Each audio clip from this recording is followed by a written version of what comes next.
ಹಾಗೆ ಬಸ್ ನಾನು ಸಿಂಪಲ್ಲಾಗಿ ಉಪ್ಪಿಟ್ಟು ಮಾಡೋದು ಯಾವ ರೀತಿ ಅಂತ ತೋರಿಸ್ತೀನಿ.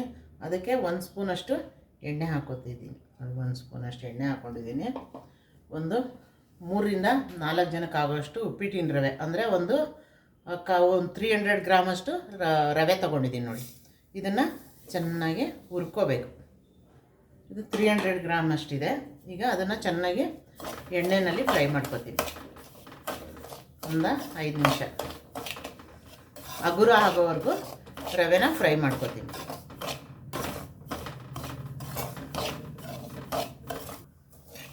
ನೋಡಿ ಈ ಥರ ಹಗುರ ಆಗಂಗೆ ನೋಡಿ ಈ ಥರ ಮಾಡ್ಕೋಬೇಕು. ಈಗ ಸ್ಟವ್ ಆಫ್ ಮಾಡಿಬಿಟ್ಟು ಇದನ್ನು ಬೇರೆ ಪಾತ್ರೆಗೆ ಶಿಫ್ಟ್ ಮಾಡ್ಕೋಬೇಕು. ಇದೇ ಪಾತ್ರೆಯಲ್ಲಿ ಶಿಫ್ಟ್ ಮಾಡ್ಕೊಂಡಿದ್ದೀನಿ ನೋಡಿ. ಎಲ್ಲ ತೆಗೆದಿಟ್ಕೋಬೇಕು. ಇದಕ್ಕೆ ನಮಗೆ 4 ಟೇಬಲ್ ಸ್ಪೂನಷ್ಟು ಆಯಿಲ್ ಹಾಕ್ತಾಯಿದ್ದೀನಿ ನೋಡಿ. ಇಷ್ಟಿರಬೇಕು, ಚೆನ್ನಾಗಿ ಬರುತ್ತೆ, ಟೇಸ್ಟಿಯಾಗಿರುತ್ತೆ. ಸ್ವಲ್ಪ ಎಣ್ಣೆ ಕಾಯಿಲಿ.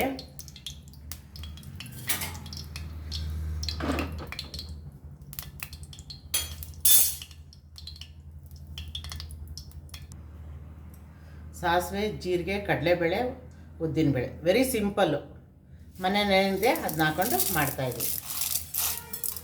ತರಕಾರಿನೂ ಹಾಕೋಬೋದು. ವೆರಿ ಸಿಂಪಲ್ಲಾಗಿ ಬ್ಯಾಚುಲರ್ಸ್ಗಳು ಈ ಥರ ಮಾಡ್ಕೋಬೋದು.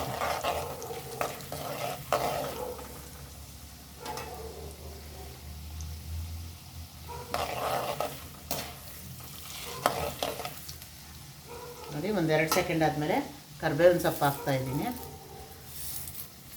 ಹಸಿಮೆಣಸು ಹಾಕ್ತಾಯಿದ್ದೀನಿ. ಒಂಚೂರು ಬಾಡಿಸ್ಬೇಕು ಹಸಿಮೆಣಸು.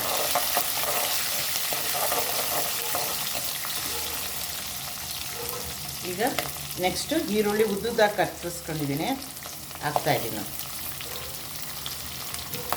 ಇದು ಸ್ವಲ್ಪ ಕೆಂಪಾಗೋವರೆಗೂ ಈರುಳ್ಳಿನ ಚೆನ್ನಾಗಿ ಫ್ರೈ ಮಾಡ್ಕೋಬೇಕು. ಇದರಲ್ಲೇ ಇರೋದು ಈರುಳ್ಳಿ ಚೆನ್ನಾಗಿ ಫ್ರೈ ಮಾಡಿಕೊಂಡ್ರೆ ನಿಮಗೆ ಉಪ್ಪಿಟ್ಟು ಚೆನ್ನಾಗಿ ಬರೋದು. ಇಲ್ಲಾಂದರೆ ಹಸಿ ಈರುಳ್ಳಿ ವಾಸನೆ ಬಂದ್ಬಿಡುತ್ತೆ ಉಪ್ಪಿಟ್ಟಿಗೆ ಈರುಳ್ಳಿ ಚೆನ್ನಾಗಿ ಫ್ರೈ ಮಾಡ್ಕೋಬೇಕು.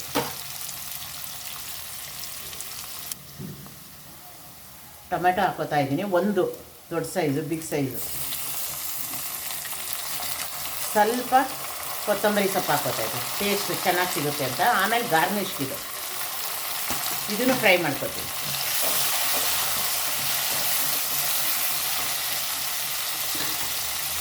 ಈಗ ಟೊಮೆಟೊ ಹಾಕಿದ ತಕ್ಷಣ 1 ಸ್ಪೂನು ಉಪ್ಪು ಹಾಕೋತಾ ಇದ್ದೀನಿ. ಇದಕ್ಕೆ ಇಷ್ಟು ಕ್ವಾಂಟಿಟಿಗೆ ಉಪ್ಪು ಇಷ್ಟು ಬೇಕು, ಬೇಗ ಬಾಡುತ್ತೆ ಅಂತ ಹೇಳ್ಬಿಟ್ಟು.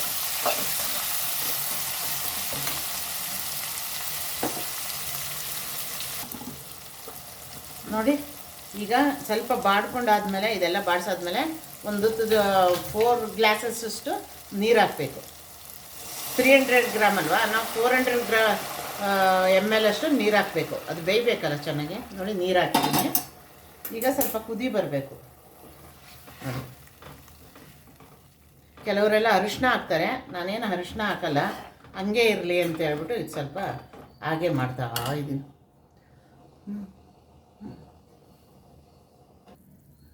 ನೋಡಿ ಕುದಿಯೋಕ್ಕೆ ಶುರು ಮಾಡಿದೆ. ಈ ಟೈಮಲ್ಲಿ ರವೆನ ಹಾಕ್ತಾ ಹೋಗ್ಬೇಕು. ಸ್ವಲ್ಪನೇ ಹಾಕ್ಕೊಂಡೋಗಿ ಹಿಂಗೆ ಕೆಳಭಾಗದಲ್ಲಿ ಒಂದು ಮಗ್ಚ ಕೈಯಲ್ಲಿ ಹಿಂಗೆ ಆಡಿಸ್ತಾ ಇರಬೇಕು. ನೋಡಿ ಅದು ಕುದೀತಾ ಇರುತ್ತೆ. ಈಸಿ. ನೋಡಿ ನಿಮಗೆ ಸ್ವಲ್ಪ ಕಮ್ಮಿ ಬೇಕು ಅಂದರೆ ಕಮ್ಮಿನೇ ಹಾಕ್ಕೊಳ್ಳಿ. ನಾನು ಇಷ್ಟು ಕರೆಕ್ಟಾಗಿ ಹಾಕಿದ್ದೀನಿ ನೋಡಿ, ಕರೆಕ್ಟಾಗಿ ಆಗುತ್ತೆ. ಇಷ್ಟು ಖಾಲಿ ಆಯಿತು ನೋಡಿ. ಈ ಟೈಮಲ್ಲಿ ಕುದಿಯೋಕ್ಕೆ ಶುರುವಾಗುತ್ತೆ. ಸ್ವಲ್ಪ ಸಿಮ್ಮಲ್ಲಿ ಇಟ್ಕೋಬೇಕು, ಇಲ್ಲಾಂದ್ರೆ ಆರ್ಬಿಡುತ್ತೆ ನಿಮ್ಮ ಮೇಲೆ. ನೋಡಿ ಕರೆಕ್ಟ್ ಕನ್ಸಿಸ್ಟೆನ್ಸಿ ಕೊಟ್ಟು ಹಾಕಿದ್ದೀನಿ ನೋಡಿ, ಕರೆಕ್ಟಾಗಿದೆ. ಅದು ಬೇಯೋಷ್ಟಕ್ಕೆ ಕರೆಕ್ಟಾಗಿ ಆಗುತ್ತೆ ನೋಡಿ.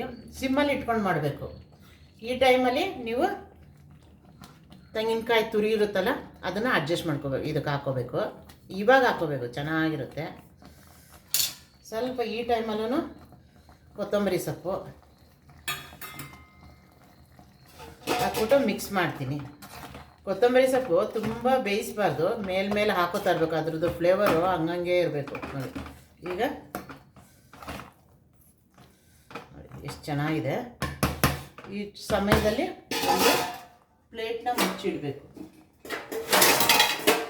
ಒಂದು 10 ಮಿನಿಟ್ಸು ಸಿಮ್ಮಲ್ಲೇ ಹೀಗೆ ಇಡಬೇಕು, ಮುಚ್ಚಿಟ್ಟಾಯಿತು.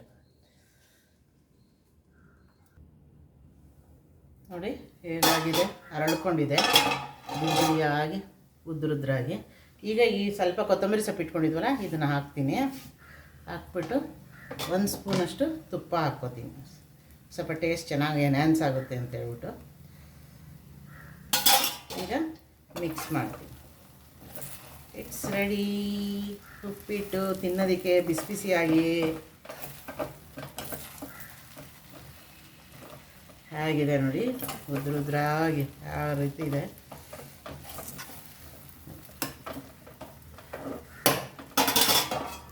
ಈಗ ಮುಚ್ಚಿಬಿಟ್ಟು ಸ್ವಲ್ಪ ಹಬೆನಲ್ಲಿ ಸ್ಟವ್ ಆಫ್ ಮಾಡಿ ಇಡ್ತೀನಿ. 5 ಮಿನಿಟ್ಸ್ ಹಂಗೆ ಬಿಡಬೇಕು. ನೋಡಿ ಹೇಗಿದೆ ಉದ್ರುದ್ರಾಗಿ. ಈಗ presentation.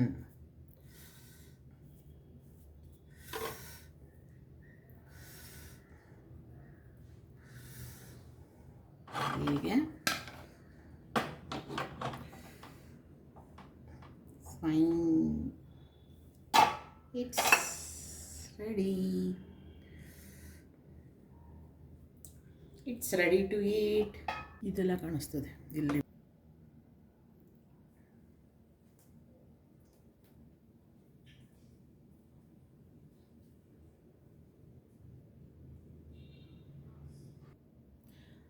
Thank you so much. All is well, all is well, all is well.